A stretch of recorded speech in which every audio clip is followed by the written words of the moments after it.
Chowder and Company, 4-H Camp Farley. It's now a year-round education center. Executive Director Mike Campbell is with us, one of the Cape's best and funniest naturalists, I think. He's even brought me some incredible edibles today. I can't imagine what they are. We'll meet Mike right after this. Don't go away.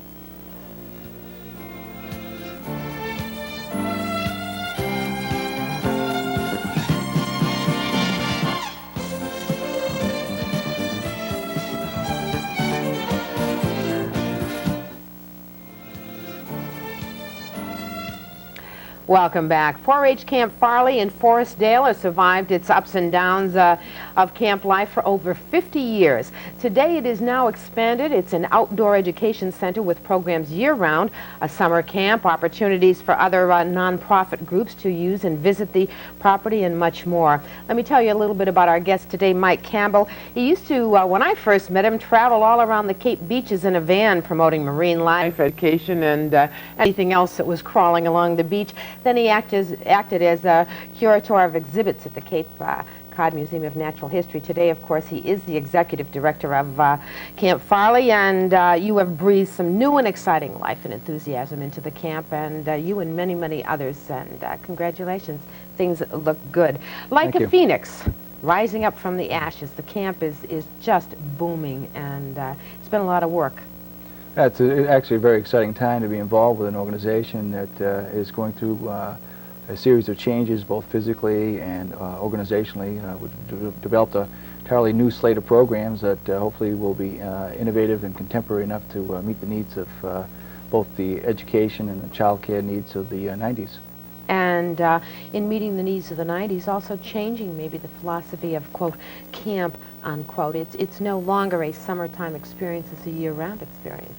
Well, the new name of the organization, 4-H Farley Outdoor Education Center, reflects our emphasis on outdoor environmental programs. Both programs that we offer on-site and some of our field experiences incorporate the environment and nature, and very often creative arts that are related to nature. I was thinking the other day about camp. I went to camp. I'm sure you went to camp, and there was a period of time when fewer kids went to camp. My kids, one of them did, one of them didn't. Now are camps making a comeback all over? It's a tough one to call, particularly with the economic climate this year. It's difficult to be able to project a trend. But in general, the camping industry has gone through a big change the last 10 years. The demands for educational programs, child care programs, have become much more sophisticated, more comprehensive than they were 10 years ago, when perhaps some of these were very informal types of businesses or operations. So a number of camps have decided to get out of the business, or for other reasons, developmental pressures or other considerations. So the numbers of camps, I think, have decreased over the last 5 to 10 years. The camps that have basically decided to stay and continue developing contemporary programs basically have to address current issues, particularly in the educational and child care field. I was looking at the prices on your list. I don't have a child to send there this summer, by the way, but maybe I could find one. And I was thinking to myself, $145, I think it is, for the day camp, $195 a week for the overnight sleepover away from home camp. And that's probably about what it would cost you for daycare for that child, for the working parent. So it's really a bargain. It's a safe, good environment, and the learning is so much fun that the kids are really so anxious to participate in everything. Our daycare program is $120 a week. Oh, that's even better. In comparing programs, it's very often comparing apples and oranges, in that you have to take a look at the type of programs, the staffing that they have, the services that they provide. Some camps provide transportation, some include lunch. So it's difficult, but I do feel that we have a very affordable program that not only provides a quality experience for the youngsters, but it's something that the parents can actually use. And our day camp hours and the way that it's structured is basically to accommodate the working parents. So what are the hours? How do the kids get there? It's 8:30 to 5:30. 8:30 to 5:30. Includes lunch and a couple light snacks, and so it fits a little better into the working parent schedule versus most of the other day camp programs that I'm aware of. How would the kids get there? We don't provide transportation, at least not at this point. So it's basically centered around the towns that border Mashpee, Falmouth, Centerville, Masters Mills, Sandwich, and some of the people who can carpool it and, Right, and yeah. get their kids to Forest Dale. It's actually Mashpee. Is it? Our address is in Forest Dale. Oh, you're confusing me now. Yeah, well, you're not the only one, but it's just as well I point that out. Okay, that camp is in Mashpee. What kind of things are you doing? How have you expanded? How is this different than the camp I went to? Well, we have developed programs in 5 areas: environmental science, animals and agriculture, creative arts, recreation and youth challenges, and the Native American culture. And each of those areas we recruit staff with specialized skills, and in most cases we also bring in outside specialists who come in and supplement our programs. The Native American program, we have a local Wampanoag, Nancy Eldridge, who's provided programs for Plymouth Plantation, Howard Earth School, and the Museum of Natural History. Cape and Islands Farm Bureau, the extension personnel, and a number of other people come in and actually participate in our programs. So we really got a lot of resources that we try to use as effectively as possible to be able to provide a broad program. You are starting a program new this year, and I had not heard the concept in camping before. That I think is great. So many of our young people, our teenagers, that are maybe just on the fringe. They're 12, 13, 14, 15, maybe not ready to get out into the workplace in the summertime. And you have a teen bike camp that you're starting this year. In addition to the 7-week program that we've just discussed, I have a week of bike camp, which is 10-speed biking. Primarily focused at older kids, perhaps 10 to in their teens. Sure. And we set up programs in safety, bike maintenance, and tour the Cape on daily excursions. We make a trip over to Martha's Vineyard, go up to the Sandwich, Cape Cod Canal area, and other areas surrounding our camp, and provide other activities as well, along with some swimming and some nature programs. Is that a day well-rounded program or is that overnight? It's a residential program that operates for a whole week, so the youngster would participate just like they would in a residential camp, but focuses on biking. That sounds and touring like Cape fun. Cod. Yeah, that it's an really exciting is. program. You have a family camping program there. We provide opportunities for families and Farley alumni, 4-H members throughout the year at certain times to be able to come down and take advantage of our facility. We provide family-oriented programs. And like what? Well, we had a fishing derby that just took place where we had Yeah. people from Trout Unlimited and other fishing specialists coming and do specialized programs in fishing. We also have the environmental programs where we do nature walks and arts and crafts and some of the other activities on a family-oriented basis. So we can include the parents and the kids. And of course, we have swimming and we have the woods around us and a lot of other elements that naturally lend themselves to programs. Do you let groups use your camp? We're available to nonprofit organizations that either require a facility or in some cases facilities and programs. So we have churches Like and what? school groups. East Falmouth Elementary and a number of other schools, both off Cape and on, come and use our site for housing. They either develop their own programs, or in some cases we provide food service. Like for or the day? Contractual, yeah. Or for several days. They'll come down and spend a week. They could have a conference or a week? The Cape Outdoor Discovery Program is doing a program within our facility in the fall. It's a 4-week program where they basically self-contained, but we provide the facility at a minimal cost, and they are able to carry out their programs. That's great. I am so happy that you're using the camp year-round. It is so much work to keep it and update it and operate it, and it doesn't come cheap. There's tremendous potential, and I've basically approached this as from a regional concept, both in terms of drawing in resources from around southeastern Massachusetts, but also in terms of marketing and promoting our programs. It is tied into the Department of Agriculture, the University of Massachusetts, and the 4 southeastern counties, and so it's a natural resource that I think is at least recently wasn't tapped, and it's certainly worth tapping. Yeah, it's an exciting, really is. exciting potential. In the fall, when camp is through and everything, you said you're going to develop some special teacher workshops, some child care provider sessions. Well, what's that all about? Some have taken place, some are scheduled. Tomorrow I have the Massachusetts 4-H All-Stars, which is a senior organization involved with 4-H. I've had a conference for the child care providers take place at my camp, a teacher workshop in June on environmental education for elementary school teachers. I'll be providing some of the programs along with personnel from the University of Massachusetts. And so it's basically... Wow, this food definitely doesn't need much more seasoning. It is very pungent. Welcome to Barnacle Mike's. You don't really cook like this at home. Now, you don't rustle up a few periwinkles for dinner, do you? Well, I do cook at home. I enjoy cooking, but this is something that it's a bit of a novelty and something you might want to do just once in a while. It sure is. I should point out this is not necessarily one of the programs that we offer on a camp, but it is based on a concept in terms of survival. Sure. What I have here is examples of some food that's still free and easy to get.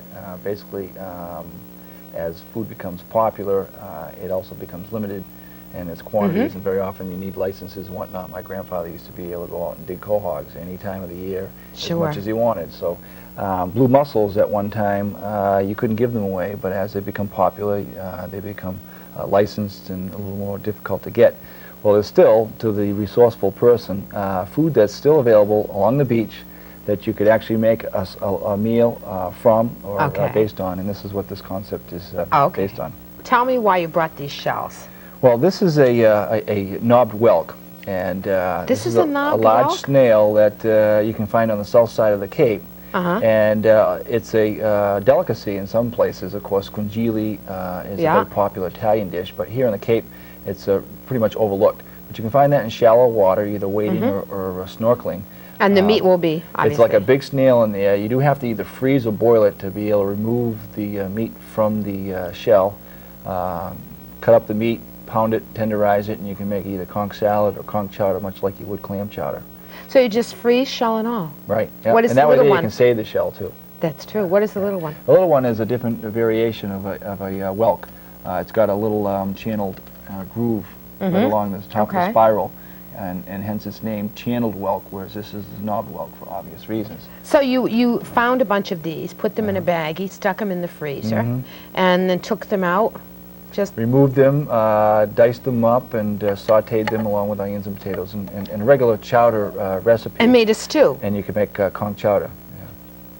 Now, these are referred to as whelks here in the Northeast, but very often people know them as conchs, so very often I'll use both just to let people become somewhat familiar with what we're talking about. But you can find these down south, different varieties.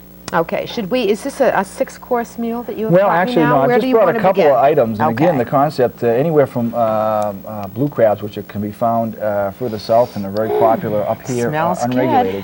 What I thought I'd bring with you is just a couple items, and I guess I could start off with a little bowl of boiled periwinkles. Now, there's some butter and seasoned some dry green seaweed that is crumbled and used for seasoning.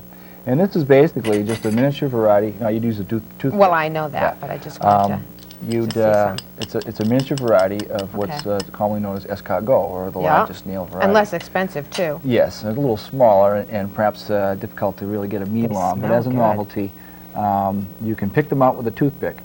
They do have a little operculum, or a little, looks like a little plastic trap door, and you boil them until that's easily falls off, and then you just remove the animal with a toothpick. Of course, this dish would probably serve about 40 people, because by the time they got one periwinkle out of one shell, the party'd be over. You have a couple. Well, a little bit of garlic, and it stays with you for a little while. What else have you brought? Well, one of the things that I like to mention from time to time is the ribbed mussel.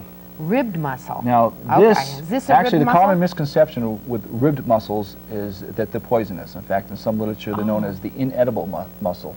And I'm here basically to prove that this is false, and perhaps we can partake in this and be living proof that this is not a poisonous No, shellfish. Mike, perhaps you can partake of this and be living proof. The blue mussel, which is a little more familiar and commonly found in seafood markets, is smoother and darker.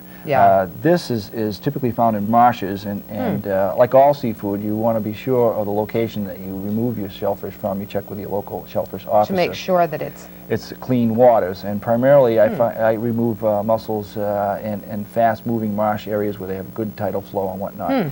And we've gotten the seal of approval from the Yarmouth shellfish officer. Will these taste pretty much the same as regular mussels? Actually, they do. They taste almost identical. They look a little different. They're dark in color, and so if you're used to eating blue mussels, in some cases the color might surprise you. But steam them in a little bit of wine and some diced onion and some optional garlic, and of course you can add a few things in terms of your taste. but primarily just steam them and then eat them either as they come out, or you can dip them in a little butter. Now, what is that? Well, I brought with me here some things I picked up along the beach yesterday. Of course, it hasn't been really great weather for collecting. No, I know. But these are boat shells. Boat shells. Boat shells, and also known as deca shells. And you can they live on top of each other. They're on a or rock. in stacks. Well, they attach themselves to rocks or Okay. each other. And what's interesting about these is that they actually go through a sex change in life. The bottom ones are females, and the top ones tend to be males. And as others grow on top of them, then they change, and their scientific name is Crepitula fornicata. And That's not a true story. yes, it is. Yeah, I mean, who says scientists don't have a sense of humor? Crepitula fornicata. Yeah, yeah. And basically, you pick these up here, and Yeah. you have to pry them apart. You can either Okay. use a knife or I Okay. don't want to stab Okay. you, I'll but- hold the So- Crepitula fornicata while you. Let me see if I open can. Yeah, okay. They're tough to get open. Well, that's just being difficult Okay. because we're Whoops. on camera here. But there's a little small snail-like animal that Okay. you have to pry out. Okay. Let me This is just a- hold. this is Why a- don't- Can you do it with your other hand so we can see what Sure. you're doing? I just Or don't do want it under. I want you to make sure you leave with all your Okay. fingers. Wait a second. Yeah, I will. But wait. Okay. Okay. There you go. All right, you just want to kind of pry it off its little shelf, and then you can remove the animal like that. And then with a little cocktail sauce, you eat this raw, and it's just like a little cherry stone on a half shell. It's really quite exquisite. And you set up a little, Exquisite. sure, you put up a little tray like that, and you put a little cocktail sauce. I make my own cocktail sauce with a little ketchup and some horseradish and some other Okay. spices. But so you'd have maybe a little appetizer or so. Okay. So if you're stranded Now along what's the over beach. there? Now, the last thing I thought I'd share with you is a recipe for seaweed pudding. Seaweed pudding. Seaweed pudding. Now, of course, seaweed is a popular additive to a lot of commercial Oh, ingredients. sure. Ice cream, toothpaste, a lot of your puddings and milkshakes. Carrageenan is the ingredient within the seaweed that is a thickener. The seaweed itself you don't eat, but the thickening Gelatin. agent. Yeah, it's almost like a This gelatin. is Condis crispus and can be found right at the low tide's edge.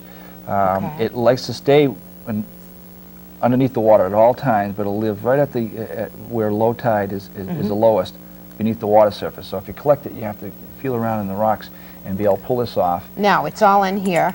Well, I have a bowl, with Okay. some Condis crispus. So you would put it in a double boiler with milk, heat it up. Wait a minute. You take the seaweed, Take put the it in seaweed. a double boiler. Yeah, after you wash it, of course. Put it in a double boiler and cover it with milk and heat it up until the milk's fairly hot, or the seaweed turns to green. You actually see the Okay. ingredients leach out. And then once you remove the milk from the double boiler, Okay. you can add some sugar and some flavorings Vanilla, and whatever topping. anything. This Is that happens what to, no, that this is? happens to be banana. Now, And this is, can I just see that spoon for a Sure. second? This is the- actually yeah, seaweed yeah. pudding? The consistency is kind of like junket.